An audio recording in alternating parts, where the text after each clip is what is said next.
Subscribe to his YouTube channel and press the bell icon so that Pakistan. I just want to inform the audience here what was a international sportsman, a cricketer, how did he end up in politics, and then how did he become a prime minister. So I think it'll be interesting for you, because then you will understand what I intend to do with Pakistan. You see, I grew up in Pakistan. I'm the first generation of Pakistanis. When Pakistan in the 60s was considered the fastest growing country in Asia, it was actually a model of development for the developing world.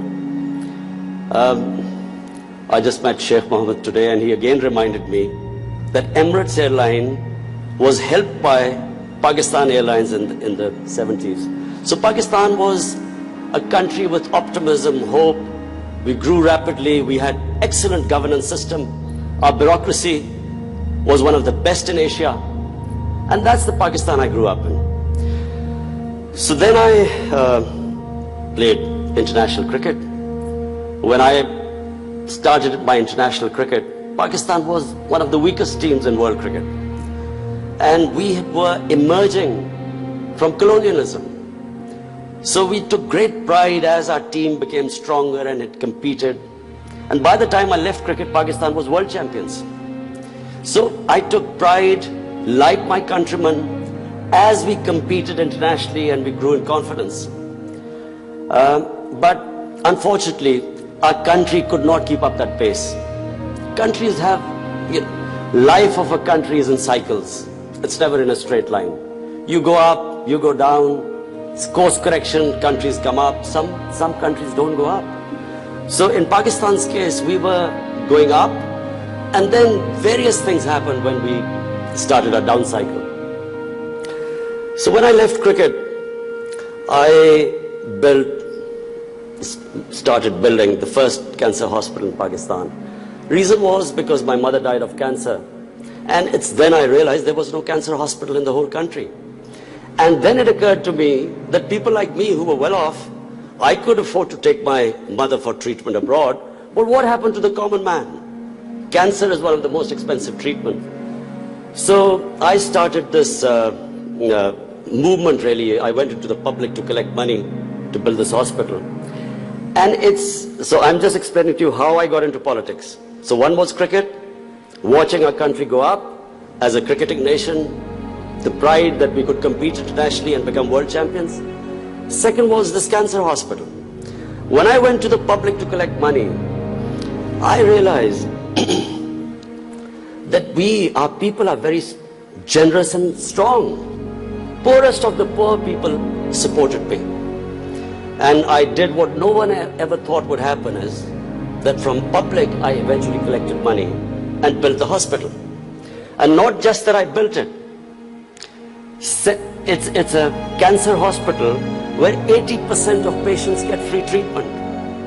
Cancer treatment is one of the most expensive treatments. So then first I built it, and then to run the hospital, I again went to the people. And so it is the only private cancer. So I kept thinking, why is it that people are so generous to build a hospital and run it, but why don't they pay taxes? We were a country, and then I discovered we're a country which is amongst the top 5 countries in giving charitable donations. But at the same time, we are right at the bottom in giving taxes. And the reason was that people did not trust the government. They thought that their taxes were wasted by the government.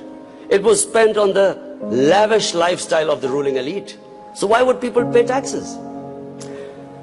And of course, then the levels of corruption, because corruption is basically stealing taxpayers' money. But there was a third reason why I ended up in politics. And that was, I watched, first of all, I used to play professional cricket in England. So half my year was in England and then half in Pakistan. And I saw how a developed country, how the institutions worked, why they went ahead, how the governments were accountable, how there was meritocracy. And above all, how there was human development, the money spent on human beings. So I could compare what was going on in Western countries, and then I could see what was happening in our own country. But then I also saw other countries develop, and one of them was UAE. I used to play cricket in UAE from 1980 onwards, and I saw UAE kept developing.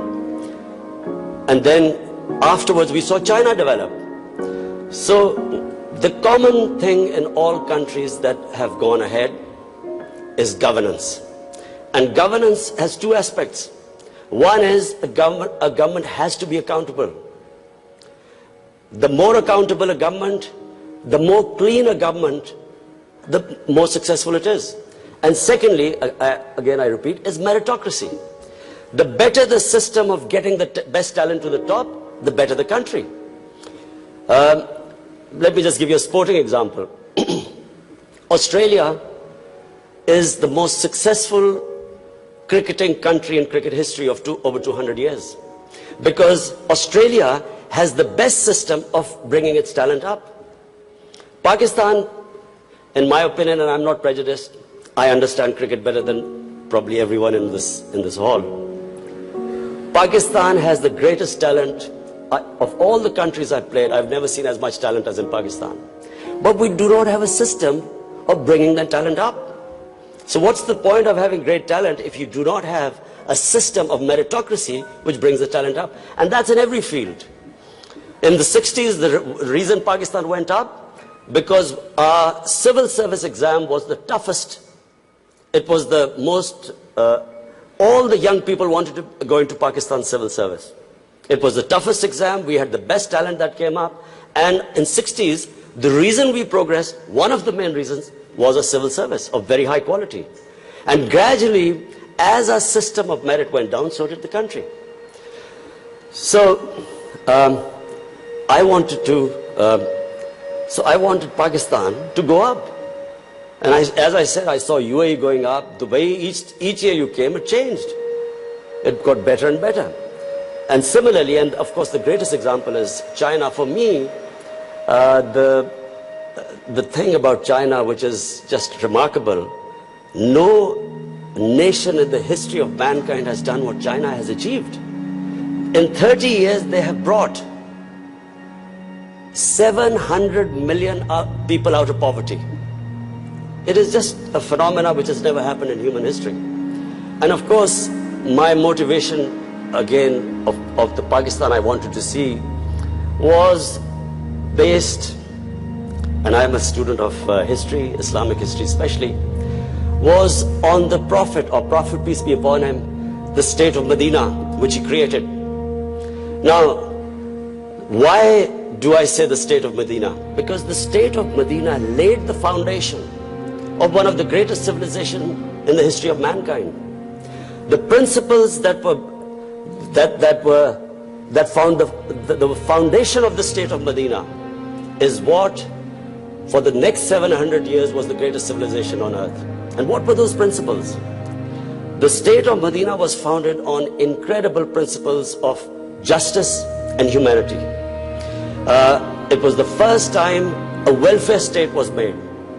A state that took responsibility of the weak. What China has done right now.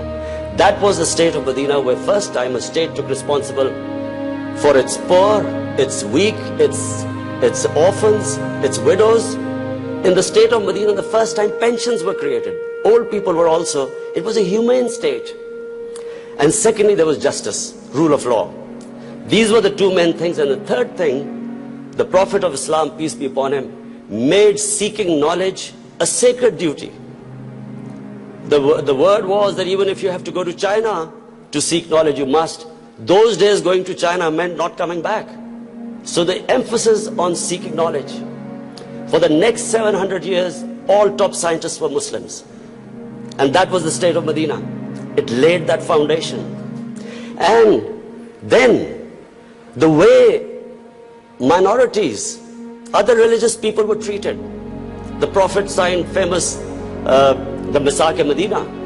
There's still a letter in St. Catherine's Church which was signed with the Christians, that your places of worship will be, till the end of time, they will be protected by Muslims.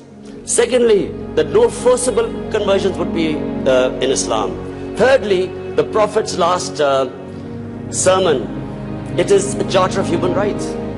It's about how human beings are equal. So it was a humane state created, rule of law, emphasis on education, that led to the growth of Muslim civilization. So this is, in Pakistan, we want the same basis of our state. The rise of what I believe, the way our country will rise, it will go back to those principles. We must, number one, have rule of law, everyone equal before the law. State must be accountable. We must have a welfare state where the state must take responsibility of its poor people. Half our population is on the poverty line or just above, and about 25% are below the poverty line. The state must take responsibility. All policies of the state must be like in China. How do we lift the people from the bottom? And the most important thing is that we must, in Pakistan, start a reform program. Reforms are painful, but it is essential if we have to get out of our current problems. So, first of all, I joined politics in '96. From '96 to 2013, there was a very small party. Most of the time it was one step up and 3 steps down. The first election I contested, we were wiped out. Second election, 5 years later contested, we had only 1 seat. Third election we boycotted, and most of the time people made fun of me, thought we would never make it, because I'm an outsider. I wasn't from the political class. But one big lesson from sports which I learned: you only lose when you give up. So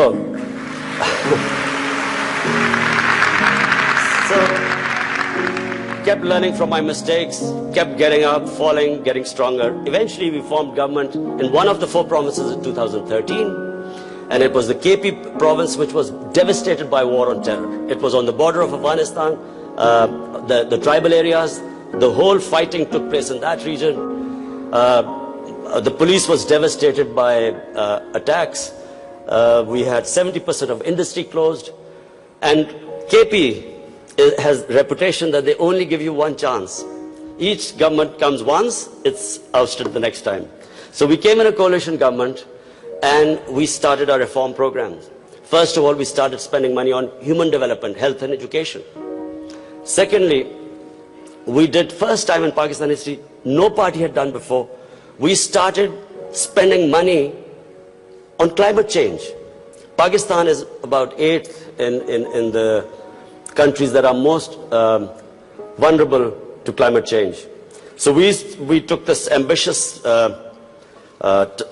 mission of planting 1 billion trees in 5 years. And then we reformed the police, depoliticized our police, depoliticized our bureaucracy, and then started tourism. Because KP has a lot of tourist sites.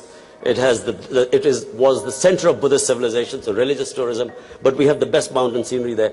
So anyway, by the end of 5 years, we had half poverty in those 5 years. The poverty had gone half. And a province which never gave you a second chance, we came back. Subscribe to his YouTube channel and press the bell icon so that